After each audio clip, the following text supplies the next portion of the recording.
down to Acapulco. I know I'm headed down to Acapulco with the love white sands where I might have a chance. Yeah, we're gonna head down to Acapulco. Good afternoon, ladies and gentlemen. So my talk is going to be about where I see the direction that the West is heading towards. I'll break my talk in these subtopics. I want to talk about myself, who I am, and I want to talk about the interplay between 3 or 4 key issues: democracy, a very fanatic, godless, valueless religion that human beings have invented. I want to talk about a secular stagnation that is, in my view, going to be the way forward for the West. And why? And why this is all happening? Because you have accepted cultural Marxism. In my view, nothing is going to turn around until democracy has ended and until the nation state has come to an end. So this is going to be a long process. I want to talk about some future outcomes I see, some specific ones. And finally, if I have time left, I'll talk about some of the measures you can take to protect yourself. As one of the speakers said earlier, it is no longer about living in one country anymore. You might want to have a citizenship of one country, live in another one, make your money in the third one, et cetera, et cetera. And I'm going to talk about some of my views on this subject. So about me, I speak, this is not what I do usually, but I speak on mining conferences around the world. I'm an analyst. But my real calling is philosophy. I write extensively on philosophy, anarchism, and economics. And the reason I don't like to use the word Austrian before economics is because that's the only economics. Everything you hear about is superstition, irrationality. I advise, the way I make money is to advise institutional investors. And I recently spearheaded an $80 million deal in North America. I started Indian subsidiary operations of 2 European companies. I was one of the first few in early 90s who went back to India at Swiss salary plus hardship allowance to go back home and start Indian subsidiary of a Swiss company. One of the subsidiary I started became the market leader in its product segment, and it actually, interestingly, the subsidiary now owns the British company I opened the subsidiary for. I've changed my country of residence 5 times, and I've been to 70 countries, and I'm often traveling. I travel about 8 months a year, and that is the reason why I'm here to talk with you today. But let me talk about my childhood. I grew up in a small town in central India. It was a socialist paradise. My money could do only 3 or 4 things. We could buy grocery. We could go to a tea shop to get tea with some snacks. We could go to the city center, which were all gold shops. And this is still only gold shops in the city center. We could go to watch movies, and that was it. There was nothing else in that city. There were a couple of cars in a city of 100,000 people. There were a few scooters. Until my mid-teens, I did not know what the television was, and I did not know what the refrigerator was. When I went to do my MBA in the UK, I was sitting in my classroom hearing these words called McDonald's and Pepsi and Marks and Spencer, and I had absolutely no clue what those things were. When I got a plastic piece from my bank, I sat down with my Indian friend to try to figure out what that card meant. I did not know what an ATM card was.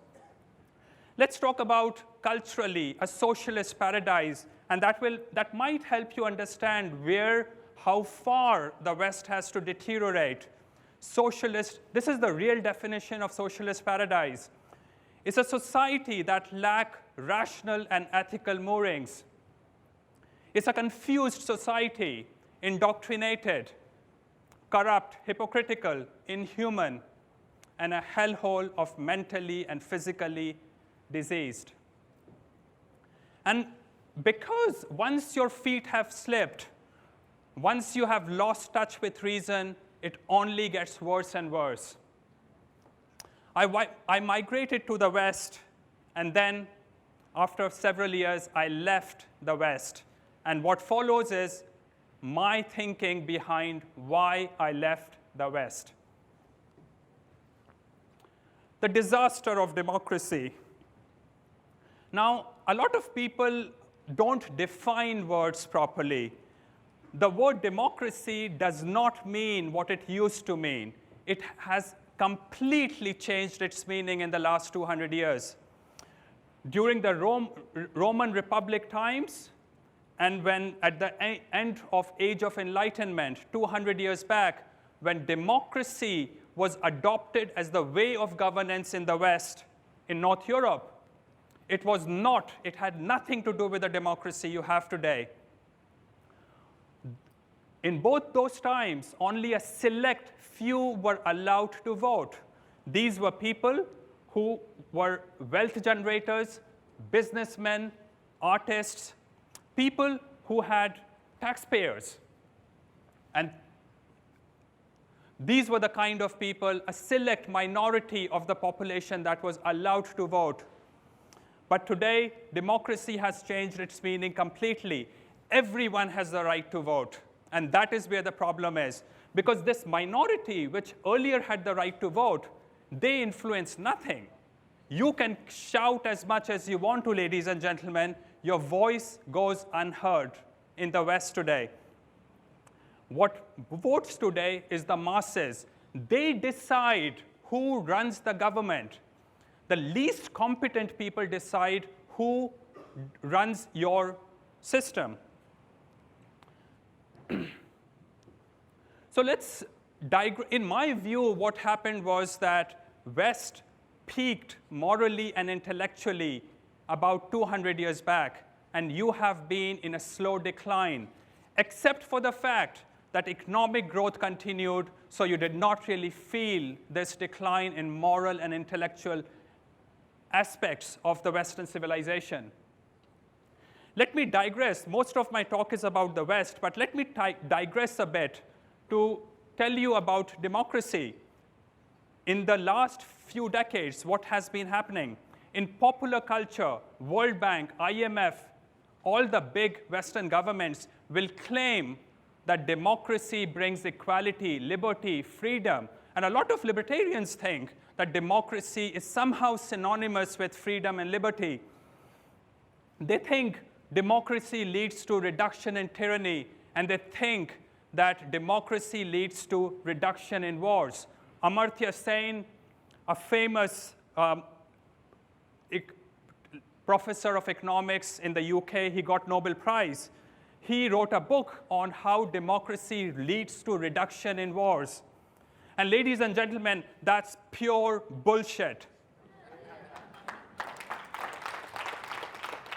I have spent a lot of time thinking about which country improved after it became democratic.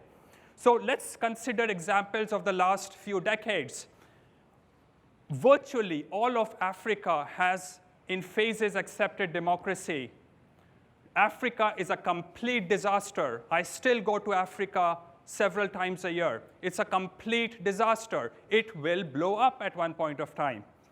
Look at the Middle East.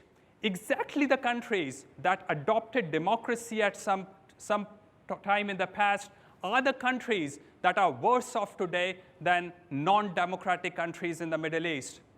Southeast Asia, where I come from, democracy is a complete disaster, although despite information age, people don't even hear about what's happening in Southeast Asia, the chaos, the human rights violations that take place in that area.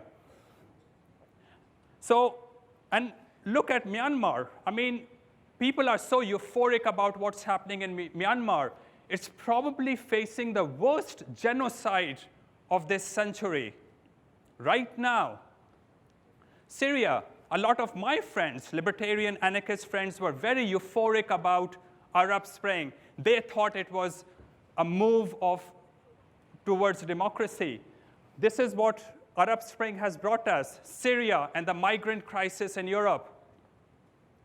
So let's look for the core reason why this democracy goes wrong.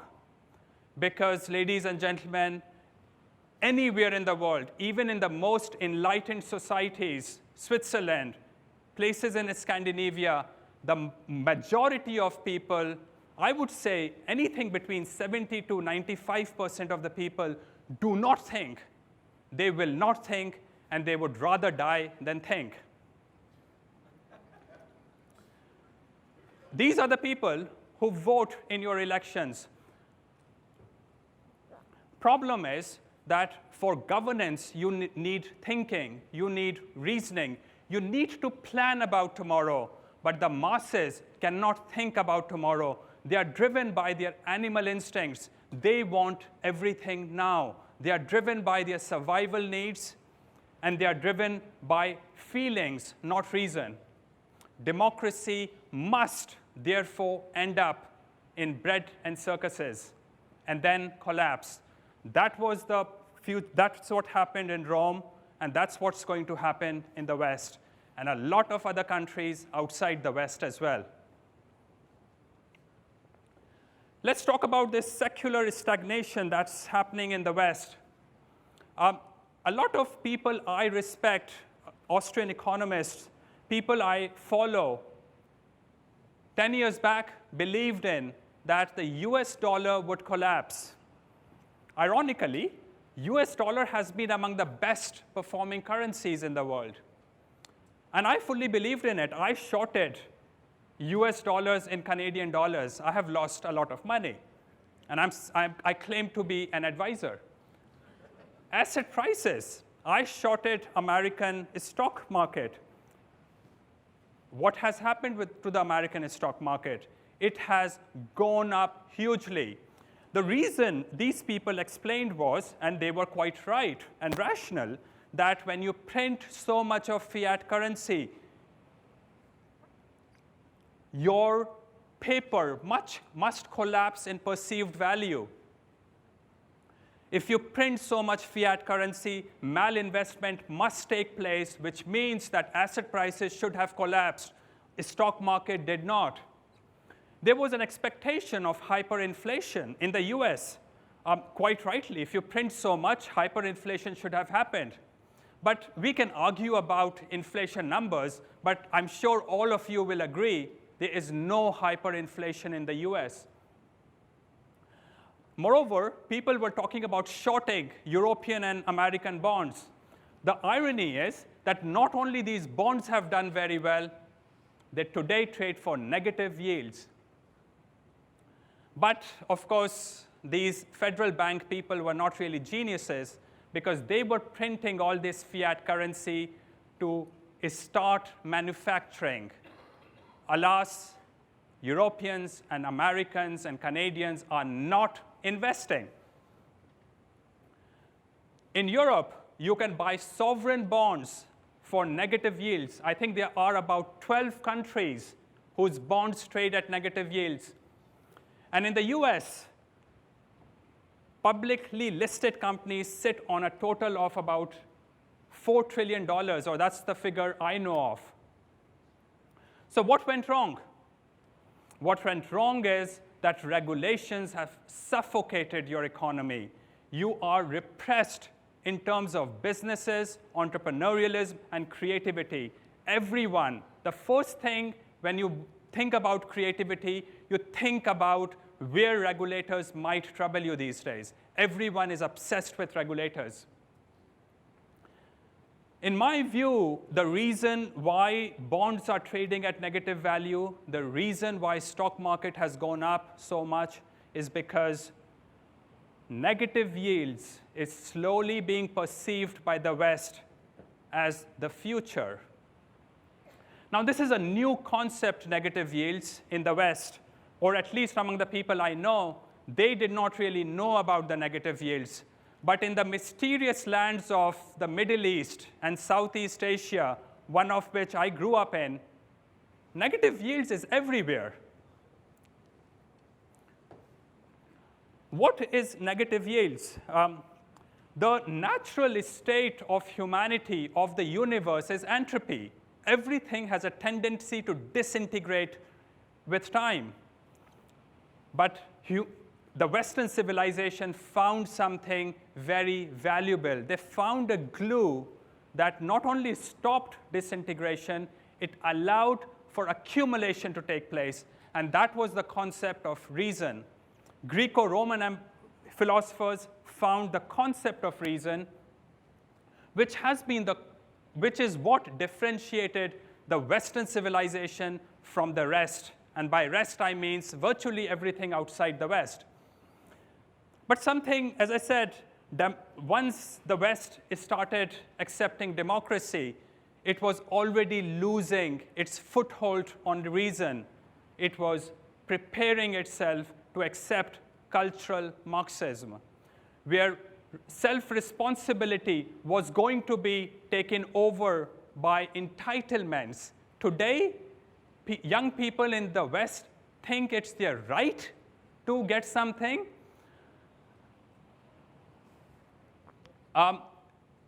There is an emergence of moral relativism in the West.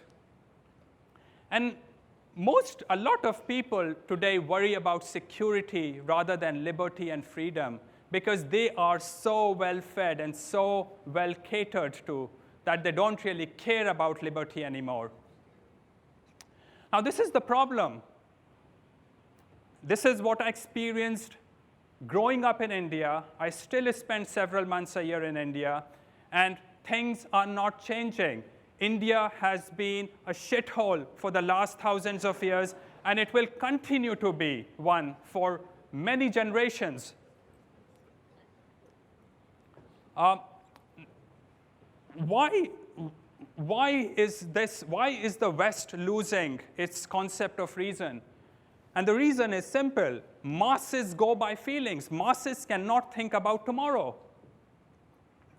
And because masses cannot think, the kind of steps that they feel like taking today to address the problems they have are exactly the same things that created your problem in the first place. So this vicious cycle is in no way going to stop until democracy has ended in the West. Now, this looks very far-fetched, but that's the kind of time frame that I think the West will continue to deteriorate before there's a chance for a revival.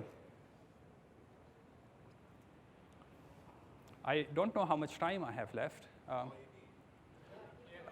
So let's talk about the concept of government today.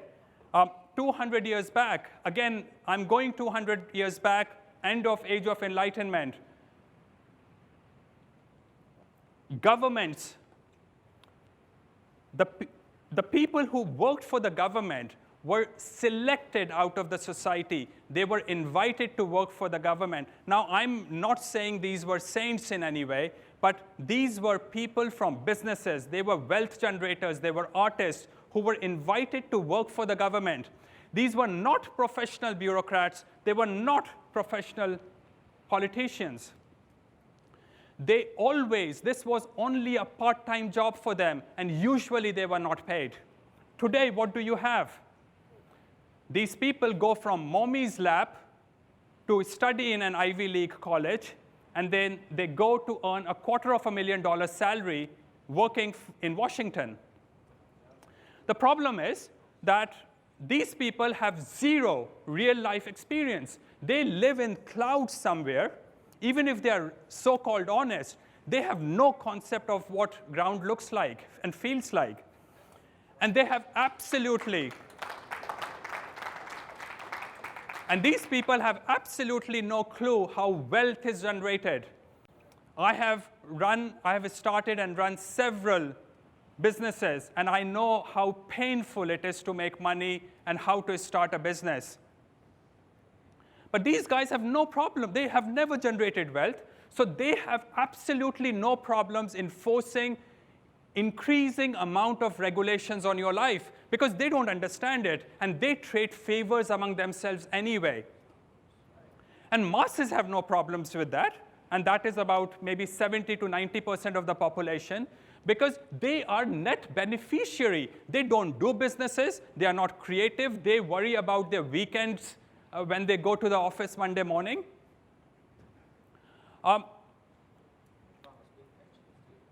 Sorry? Absolutely.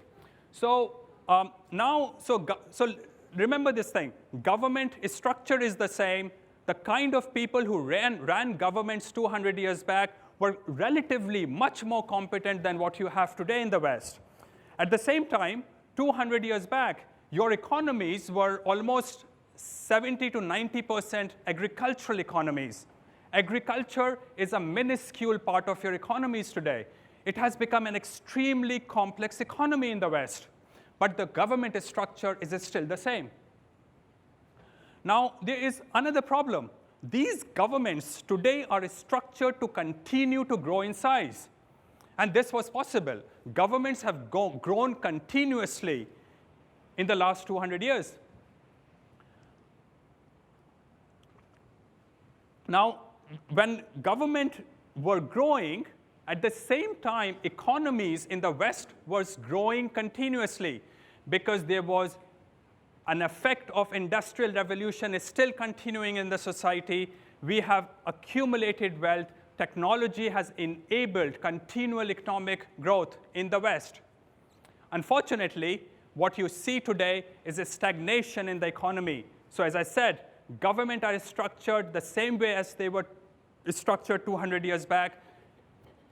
The government are designed to continue to grow. But there's another problem, another huge problem that the West now faces.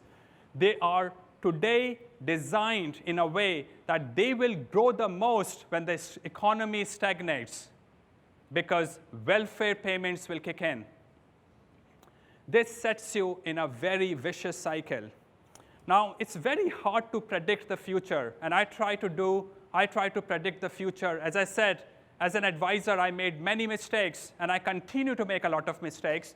But two things I think are reasonably sure about. And these are those two things. What happened in Cyprus will happen to you. And it will happen the most in the Western countries because your bureaucrats are self-righteous, arrogant, and actually relatively honest financially. They are well paid. Why should they not be honest? Cyprus will happen to you. Your accounts will get frozen at a flip of a software switch. Now, the next one is not a matter of if, it's a matter of when. When the next 9/11 happens, US and the UK at least will get locked down. And the reason is that North America is not very immune to shocks. Europeans have lived through shocks over centuries. So these are the two things I think every North American and every Western person should prepare for. Let's talk about, just to digress a bit again, what might happen in some of the nations outside the West. As I said, Arab Spring was a democratic movement. But what do people imagine when they think about the word democracy in those countries? For them, democracy is a magic wand which gets them something for nothing. They have been taught by the United Nations, World Bank, etc., that all you have to do is to become democratic and things will change for you. Nationalism is on rise everywhere in the world. And this is the problem which I think a major part of the world will face. and that is the Middle East, Southeast Asia, and Africa. The fear of United States and money of United States keep those countries together. This glue, this fear will go away as US falls in economic power, which it is already, and moral power. US has lost a huge amount of moral power it had over the world over the last 2-3 decades. I would expect some of these countries to disintegrate, Africa, Middle East, and Southeast Asia, including India and Pakistan. Expect a very unstable world. Now, some of you might be thinking, what a pessimistic talk I'm giving here. But I don't have to feel pessimistic. I'm actually very optimistic and happy. I'm only looking at facts dispassionately and with equanimity. Tell me what's wrong with them. But let me give you an optimistic sentence here. This is the best time in the history of humanity for you to live a free life. The technology, cheap traveling has enabled you, and internet has enabled you to live your life the way you want with as much freedom as you want. And as you heard from several people in the audience and speakers, that's actually possible. So this is my conclusion about my talk before I close it with some how you might want to protect yourself. Nation state is a dead man walking. The forces of government structure being too brittle and it being structured to grow while its economy stagnates, and entitlement-oriented masses will mean that these forces just don't add up. It will create so much pressure that nation state is a dead man walking. But of course, for anarchists and libertarians, this is not the full story because you have a lot of pain in between now and then. Democracy is truly the worst form of governance. And I don't see an economic revival. Remember, the names you are usually given about countries that improved in their economies because of democracy, let's name some of them. Chile, South Korea, Taiwan, Singapore. They took off not when they were democratic. They were non-democratic countries. The best story of the last 50 years is China, which is not a democratic country. Democracy, okay, 2 more minutes. Okay. Democracy puts you on a vicious cycle, and there's no evidence whatsoever to show that democracy helps in any way. I think as long as you have democracy, intellectual and cultural degeneration of the West will continue. There's nothing that can stop it because the masses run your institutions and governments. I disagree with some of the other speakers earlier who said that we are moving towards world government. I think all forces at play are such that world will become more disintegrated rather than integrated. So these are just some random thoughts, not a full spectrum of possibilities, but I think the future, when all is done, the future will be of city-states. And I think Singapore and Hong Kong are some of the good places to keep some of your wealth, to protect yourself. Switzerland, Dubai might be good as well, but Switzerland is surrounded by Europe, which might become a problem. Among the big countries, and I know there's a lot of negative press about China, and I go to China again multiple times a year. Remember, Chinese IQ is among the highest in the world. They are the smartest people in the world. This is a society where ideologies of the masses are at check, and I like it that way. I'm an anarchist, but I don't like these people obstructing my roads, creating problems in the society because they want to steal, they want to use the government to steal from my pocket. Also, China is one of the best countries in terms, it's probably the only country in the world that can resist pressures of the United States government and other Western governments. Hence, your enemy of your enemy is your friend. Keep an eye on China. You can open accounts in China very easily. I'm not sure about Americans, but usually it's very easy. Look at South Korea, Japan, Malaysia, very culturally very immune countries to shocks and very complex, very safe, worth looking at. I like South America and New Zealand because there is this international war between three religions going on right now, and these two places are probably most immune to those religious wars. Again, there has been a lot of negative press about Chinese currency. And Chinese currency falls by 0.8%, and they say China devalues. In the meantime, Canadian currency fell by 30 to 40%, and there's no news. There's no headline about Canada. So this is the negative mentality they have about China. But no, Chinese currency, if you account for the fact that they actually pay you interest, has probably been the best currency in the world and might continue to be among the best currency. Look at Hong Kong dollars, Singaporean dollars, and actually stock markets in these countries, because under the fear, Western people have pulled their money out of emerging markets, but they have erroneously pulled their money out of Hong Kong and Singapore as well. They should not have. But in a negative yielding system, which Middle East and Southeast Asia has known for a very, very long time, what do people do? Because when your manufacturing and infrastructure does not give you a positive rate of return, you invest in gold. Those people are not experts in monetary economics. They buy gold because it does not lose the weight. The weight of gold does not go away with time. It's a zero yielding asset, hence much better than a negative yielding asset, and that is why Middle Easterns and Southeast Asian own gold. Gold, negative yields are emerging in the West today. Eventually, they will become more and more accepted as the part of the Western economy. When it does, gold will become a good place for you to store your surplus. Thank you very much for your time.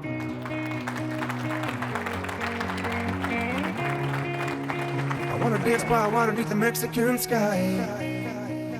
Drink some margaritas by a string of blue lights.